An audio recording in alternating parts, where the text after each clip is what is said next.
Class. So now এবারে আমরা পড়ে নিলাম হচ্ছে রোটেশন পড়ে নিলাম। এবারে যেটা পড়বো হচ্ছে ক্যাজুয়াল ভ্যাকেন্সি। ক্যাজুয়াল ভ্যাকেন্সি, ঠিক আছে? ক্যাজুয়াল ভ্যাকেন্সি, ক্যাজুয়াল ভ্যাকেন্সি মানে কি? হ্যাঁ, ক্যাজুয়াল ভ্যাকেন্সি মানে হচ্ছে যখন অডিটরকে ধর 5 বছরের জন্য অ্যাপয়েন্ট করা হচ্ছে, বাট অডিটর যে normal expiry period of his tenure, অডিটরের যে normal expiry period of his tenure তার আগেই সে কী করছে, অফিসকে ভ্যাকেট করে চলে যাচ্ছে, অফিস ছেড়ে চলে যাচ্ছে। তার বহু রিজন হতে পারে। নাম্বার 1 হচ্ছে ডেথ, সে আর নেই। নাম্বার 2 হচ্ছে ইনসলভেন্ট হয়ে গেছে, যে মানুষ নিজেই নিজের ব্যবসা সামলাতে পারছে না, নিজেই নিজের টাকা পয়সা রাখতে পারছে না, সে কী করে অন্যের টাকা পয়সাকে ম্যানেজ করবে? ইনসলভেন্ট হয়ে গেছে। নাম্বার 3 লিউনাটিক, পাগল হয়ে গেছে, মেন্টালি আনস্টেবল হয়ে গেছে। Number D resign. সে এইভাবে ক্যাজুয়াল ভ্যাকেন্সি হয়। রিজাইন মানে ছেড়ে চলে গেছে নিজের ইচ্ছায়। এটা তো নিজের ইচ্ছায় হতে পারে না, কোনো কারণে মেন্টালি ইনকেপেবল হয়ে গেছে, ইনসলভেন্ট হয়ে গেছে বা ডেথ হয়ে গেছে। এই রিজনে কী হয়েছে? when an auditor vacates his office before the normal expiry period of his tenure. When an auditor vacates his office before the normal expiry period of his tenure, then it is known as casual vacancy. ঠিক আছে? Casual vacancy কেন হতে পারে? The reasons, এই যে the reasons may be as follows: death, insolvency, lunatic, resignation. এবারে যদি casual vacancy হয়ে যায়, তখন কি হবে? যদি ক্যাজুয়াল ভ্যাকেন্সি হয়ে যায় তখন কি হবে? তখন in case of non government company, এই ক্যাজুয়াল ভ্যাকেন্সিটাকে কে ফিল করবে? ক্যাজুয়াল ভ্যাকেন্সিটাকে ফিল করবে হচ্ছে board of directors, BOD. All the casual vacancy will be filled up by the board of directors within 30 days of casual vacancy. মানে আজকে ছেড়ে গেল auditor, casual vacancy হলো, আজকে থেকে 30 দিনের মধ্যে বোর্ড অফ ডাইরেক্টর্স সেই ক্যাজুয়াল ভ্যাকেন্সিকে ফিল আপ করে দেবে। So all the casual vacancies shall be filled up by the board of directors within 30 days of such vacancy, except in case of resignation, except in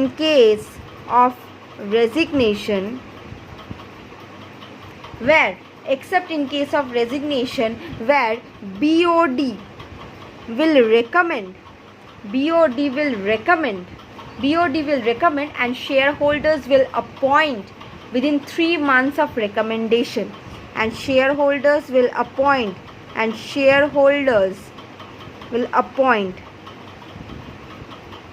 within 3 months of recommendation. কি বললাম? In case of non government company casual vacancy K fill up করবে?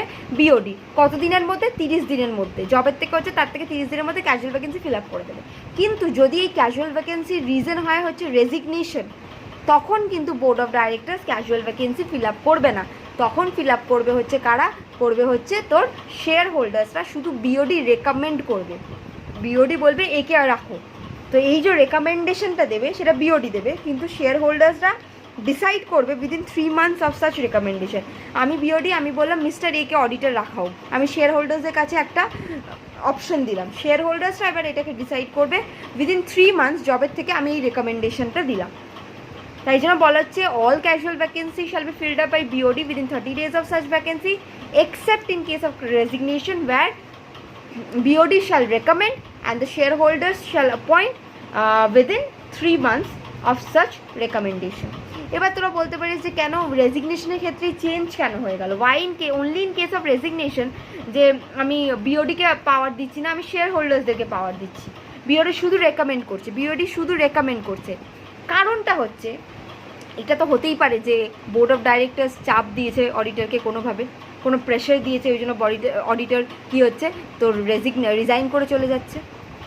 হতেই পারে যে কোম্পানির অডিটরকে board of directors কোনোভাবে mentally কোনো প্রেশারে ফেলেছে। কিছু চাপ দিয়েছে কোনোভাবে, এই কারণে অডিটর রিজাইন করে চলে যাচ্ছে। তাহলে সেই জন্য আবার বোর্ড অফ ডাইরেক্টরকে সেই যদি অথরিটি দিয়ে দেওয়া হয় তখন কি হয়ে যাবে, তখন বোর্ড অফ ডাইরেক্টর সে নিজের ইচ্ছা মতো নিজের পছন্দের অডিটরকে নিয়ে আসবে, যে তার ইচ্ছা মতো কোম্পানির অডিট করবে। এই কারণেই যদি রেজিগনেশন হয় তখন স্ট্রিক্টলি শেয়ার হোল্ডার্সরা উইদিন 3 মান্থসের মধ্যে of recommendation of by BOD কী করবে, অডিটর অ্যাপয়েন্ট করবে in place of casual vacancy. Clear? আচ্ছা, এটা গেল নন গভর্নমেন্ট কোম্পানি। এবার আসি হচ্ছে গভর্নমেন্ট কোম্পানির ক্যাজুয়াল ভ্যাকেন্সি। গভর্নমেন্ট কোম্পানির ক্যাজুয়াল ভ্যাকেন্সি কে ফিল আপ করবে? একজনেরই আমি নাম জানি, সেটা হচ্ছে সিএনএজি। সেই ফিল আপ করবে কতদিনে? এটাও within 30 days of casual vacancy, within 30 days of casual vacancy. ঠিক আছে? Filling which by BOD within next 30 days। এটা তো এখন আশা করছি বুঝে যাচ্ছিস। নেক্সট 30 days কী হলো? Next 30 days। আবার আমি বলছি, গভর্নমেন্ট কোম্পানির কে ক্যাজুয়াল ভ্যাকেন্সি ফিল আপ করবে? সিএনএজি ফিল আপ করবে within 30 days of such casual vacancy. যদি সিএনএজি জবে ক্যাজুয়াল ভ্যাকেন্সি হলো, যেই দিনে ক্যাজুয়াল ভ্যাকেন্সি হলো সেখান থেকে 30 দিন সময় আছে কার কাছে? সিএনএজির কাছে ফিল আপ করা। 30 days টাইম আছে। এই 30 days মধ্যে যদি সিএনএজি না করতে পারে ফিল আপ, তখন নেক্সট 30 days মধ্যে কে ফিল আপ করবে? বিওডি। ক্লিয়ার? নন গভর্নমেন্ট কোম্পানিতে all casual vacancies to be filled up by BOD within 30 days of casual vacancy, except in case of resignation where BOD gives the recommendation and the shareholders needs to appoint within 3 months from such recommendation. But in case of government company, what happens? The casual vacancy to be filled up by CNAG within 30 days of such casual vacancy, failing which by BOD within the next 30 days. Clear? Failing which by BOD within the next 30 days. আচ্ছা, এবারে তাহলে আমি casual vacancy পড়ে নিলাম। এবার casual ভ্যাকেন্সির casual ভ্যাকেন্সির যে auditor, আমি আজকে একটু ফাস্ট যাচ্ছি কারণ একটু কভার করে রাখতে চাইছি, মানে যতটা হয়। ক্যাজুয়াল ভ্যাকেন্সির অডিটর কতদিন অফিস হোল্ড করবে? ক্যাজুয়াল ভ্যাকেন্সিতে যেই অডিটরকে অ্যাপয়েন্ট করলাম, ক্যাজুয়াল ভ্যাকেন্সির জন্য যেই অডিটরকে অ্যাপয়েন্ট করলাম, সে নেক্সট এজিএম অবধি অফিস হোল্ড করবে। সে কী করবে? সে নেক্সট এজিএম অবধি অফিস হোল্ড করবে। ক্যাজুয়াল ভ্যাকেন্সির জন্য যে অডিটরকে অ্যাপয়েন্ট করলাম, ইন ক্যাজুয়াল ভ্যাকেন্সি যে অডিটরকে অ্যাপয়েন্ট করলাম, সে নেক্সট এজিএম অবধি অফিস হোল্ড করবে। ক্লিয়ার? ওকে, এবারে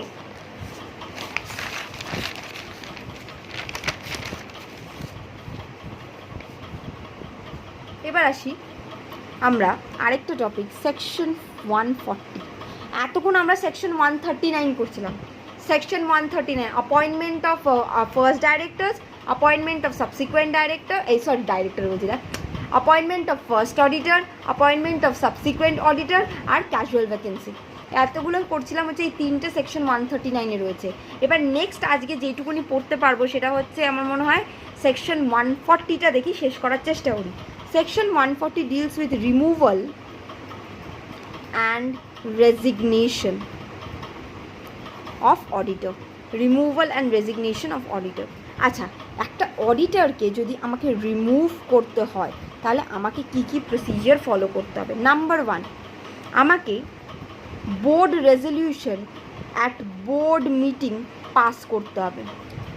BR at BM পাস করতে হবে। কি করতে হবে? Board resolution at board meeting pass করতে হবে। Number 2, within 30 days of passing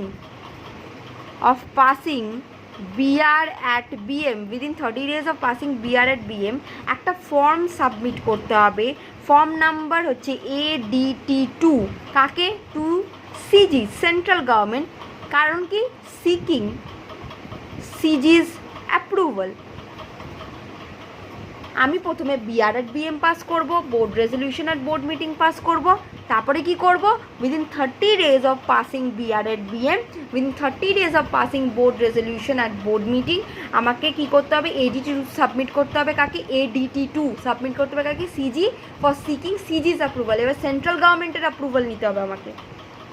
last, if CG approves, যদি সিজি অ্যাপ্রুভাল দিয়ে দেয়, দেন within 60 days of CG's approval, then within 60 days of CG's approval কি করতে হবে, special resolution is to be passed in general meeting. একজন অডিটরকে আমি remove করছি, মুখের কথা নয় যে আমি একজন জাতা লোককে রিমুভ করছি না, আমি একজন অডিটরকে রিমুভ করছি। তাই জন্য একজন অডিটরকে রিমুভ করতে গেলে আমি জাতা করলেই তো হবে না, আমাকে একটা অডিটরকে রিমুভ করতে গেলে ভালো রুলস অ্যান্ড প্রসিজিয়ার্স ফলো করতে। কেন আমি অডিটরকে রিমুভ করছি, কী কারণ? নিশ্চয়ই তাহলে আমার কোনো স্বার্থে আমি রিমুভ করছি, হতেই পারে। তো তাই কারণে আমাকে ফার্স্টে বোর্ড রেজলিউশন আর বোর্ড মিটিং পাস করতে হবে। যেই পাস করলাম তার 30 দিনের মধ্যে আমাকে ADT2 সাবমিট করতে হবে। কাকে? সিজিকে। সিজির পারমিশন, অ্যাপ্রুভাল নেওয়ার জন্য। সিজি যদি একবার অ্যাপ্রুভাল দিয়ে দেয়, তাহলে জবে অ্যাপ্রুভাল দিল তার থেকে 60 দিনের মধ্যে, জবে অ্যাপ্রুভাল দিল তার থেকে 60 ডেজের মধ্যে আমাকে আবার একটা রেজলিউশন পাস করতে হবে। সেটা হচ্ছে special resolution in general meeting to remove কাকে? অডিটরকে। To remove auditor. Okay, to remove auditor. বোঝা যাচ্ছে? আচ্ছা, আর আরেকটা জিনিস বলে দিই। In case of IFSC, international financial service centre, এগুলো আমরা পড়েছিলাম হচ্ছে যখন আমরা কোম্পানি ল পড়েছিলাম। ইন্টারন্যাশনাল ফিনান্সিয়াল সার্ভিস সেন্টার কি? এখানে এসে সব ফরেন কোম্পানিজরা ব্যবসা করে। ইন্ডিয়াতে এই ইন্টারন্যাশনাল ফিনান্সিয়াল সার্ভিস সেন্টার এমন জায়গা যেখানে ফরেন কোম্পানিজরা এসে ব্যবসা করে। এই আইএফএসসি কোম্পানির ক্ষেত্রে বলা হয়েছে যদি এই 60 দিনে সিজি যদি রিপ্লাই না দেয়, মানে ADT2 সাবমিট করার পর যদি 60 দিনের মধ্যে সিজি রিপ্লাই কিছু, মানে 60 দিন বলছি, ধর মানে অ্যাপ্লিকেশনটা আমি সাবমিট করলাম, ঠিক আছে, অ্যাপ্লিকেশনটা আমি সাবমিট করলাম, তাহলে সাবমিট করার পর সিজি কিছু রিপ্লাই দিল না, অ্যাপ্লিকেশন সাবমিট করার পর সিজি কিছু রিপ্লাই দিল না। In case of specified IFSC public company job 60 দিনের মধ্যে, মানে আমি সিজিকে ADT2 আমি সাবমিট করলাম, সিজি 60 ডেজ হয়ে গেল, কিন্তু ADT2 সাবমিশনের পরে সিজি কোনো রিপ্লাই দিল না, ঠিক আছে, within a period of 60 days CG থেকে কোনো আমি পেলাম না, রিপ্লাই পেলাম না, তখন আমি ধরে নেবো যে সিজি অ্যাপ্রুভাল দিয়ে দিয়েছে। আর উইদিন 3 মান্থস এই 60 দিনের এক্সপায়ারির পর, এই 60 ডেজ এক্সপায়ার হয়ে যাওয়ার পর উইদিন 3 মান্থস আমি কি করব? উইদিন 3 মান্থসের মধ্যে আমি আমার অডিটরকে রিমুভ করে দেবো। আবার একবার বলে দিচ্ছি, আমি যখন নর্মাল কোম্পানিজের কথা বলছি, অডিটর রিমুভালের জন্য BRRBM লাগবে 30 দিনের মধ্যে ফ্রম পাসিং অফ BRRBM। আমাকে কি করতে হবে? ADT2 সিজিকে ফাইল করতে হবে সিজি অ্যাপ্রুভালের জন্য। এবার সিজি যদি অ্যাপ্রুভাল দিয়ে দিল, তাহলে 60 দিনের মধ্যে আমি কি করতে হবে? আমাকে SRNGM পাস করতে হবে। কিন্তু আইএফএসসি কোম্পানিজগুলোকে কেন আমরা স্পেশাল প্রিভিলেজ দিই? বিকজ ওদেরকে আমরা ইন্ডিয়াতে ডাকছি, মেক ইন ইন্ডিয়া। কেন বলছি? ওরা যাতে ইন্ডিয়াতে এসে ভালো মতো ব্যবসা করতে পারে, তাই এদেরকে কিছু এক্সেপশন দেওয়া হয়। তো এখানে বলা হচ্ছে যে আইএফএসসি কোম্পানিকে যদি সিজিকে যখন আইএফএসসি কোম্পানি ADT2 সাবমিট করবে, যদি সিজি কোনো রিপ্লাই না দেয় within 60 days of such submission, তাহলে ওই 60 দিন এন্ড হয়ে গেলে, সিজি রিপ্লাই দিল না, ADT2 সাবমিট হলো, সিজি রিপ্লাই দিল না, 60 দিন কেটে গেছে। এই 60 দিনের পর এখান থেকে 3 মাস সময় আছে। কত সময়? 3 মান্থ সময় আছে আইএফএসসি পাবলিক কোম্পানির জন্য অডিটরকে রিমুভ করে দেওয়ার জন্য, ঠিক আছে, অডিটরকে রিমুভ করে দেওয়ার জন্য। আর নতুন অডিটরকে আমি অ্যাপয়েন্ট করে নিতে পারবো। অডিটর আমি রিমুভ করে নতুন অডিটর আমি অ্যাপয়েন্ট করে দেবো। সিজি কোনো কিছু অ্যাপ্রুভাল দিচ্ছে না, আমি কি করব? অডিটর রিমুভ করে নতুন অডিটর আমি অ্যাপয়েন্ট করে নেব। ক্লিয়ার? অডিটর কিছু বলছে না, তাই আমি কি করলাম? সিজি কিছু রিপ্লাই দিচ্ছে না। ইন দ্যাট কেস আমি কি করলাম? যে আমি ধরে নেব যে কি, যে অডিটর কি করে, মানে সিজি আমার প্রপোজাল, আমার এই এখানে প্রপোজালটা অ্যাপ্রুভ করে দিয়েছে। আর আমি কি করব? আমি অডিটরকে নতুন অডিটর রিমুভ করে নতুন অডিটর অ্যাপয়েন্ট করে নেব। ক্লিয়ার? তাহলে এই অবধি থাক আজকে। রিমুভাল, রেজিগনেশন আর হলো না। রিমুভালটা জাস্ট এইগুলো পয়েন্টগুলো মনে রাখবি। আইএফএসসি মনে থাকলে লিখতে পারিস, আর না হলে ছাড়লেও অসুবিধা হবে না। আইএফএসসিতে কিছুই না। আইএফএসসিকে মানে আমি নর্মাল কোম্পানিকে এত প্রিভিলেজ দিতে পারবো না, কিন্তু এদেরকে দিতে হয়, কারণ এরা বাইরের কোম্পানি এখানে এসে ব্যবসা করছে, এই কারণে। ওকে, থ্যাংক ইউ ক্লাস।